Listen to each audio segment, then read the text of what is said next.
Assalamu alaikum everyone. Welcome to the online classes. I am your science teacher.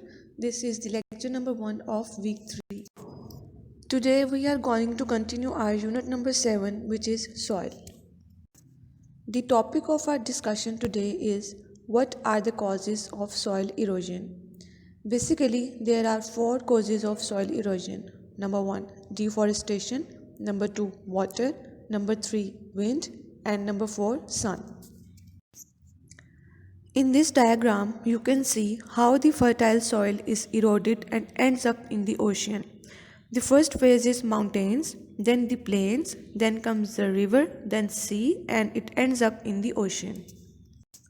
The next topic of our discussion is fertile topsoil. The fertile topsoil is removed due to flowing water and heavy rainfall. Faster the flow of water, the more soil erosion it causes. This can reduce soil quality and make it less fertile. As water flows down hilly slopes, heavy soil erosion occurs. This soil flows along with the water into the rivers. If a large amount of soil is deposited in the rivers, their course may change, causing floods and damage to life and property.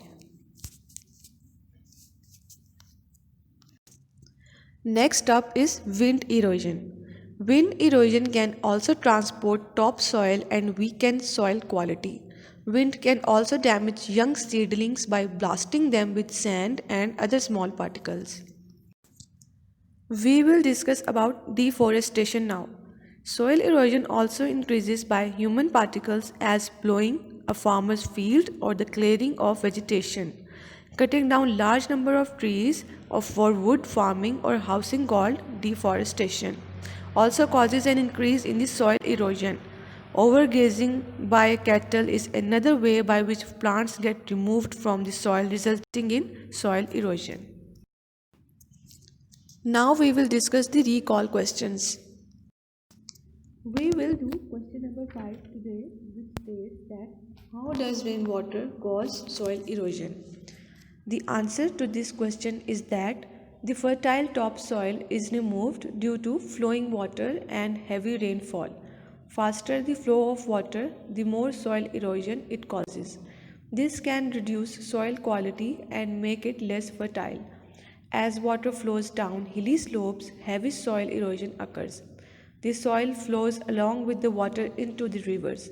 If a large amount of soil is deposited in the rivers, their course may change, causing floods and damage to life and property. Now we will do the exercise number 4. Label the diagram of the composition of soil. The picture is shown below in the slide. Open your books and label the diagram with your pencils.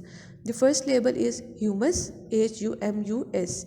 The second label is topsoil. The third label is subsoil, and the last one is called bedrock. Now coming towards the homework of this class. You people have to learn and write question number 5 on your science notebooks. This brings us to the end of this session. Thank you.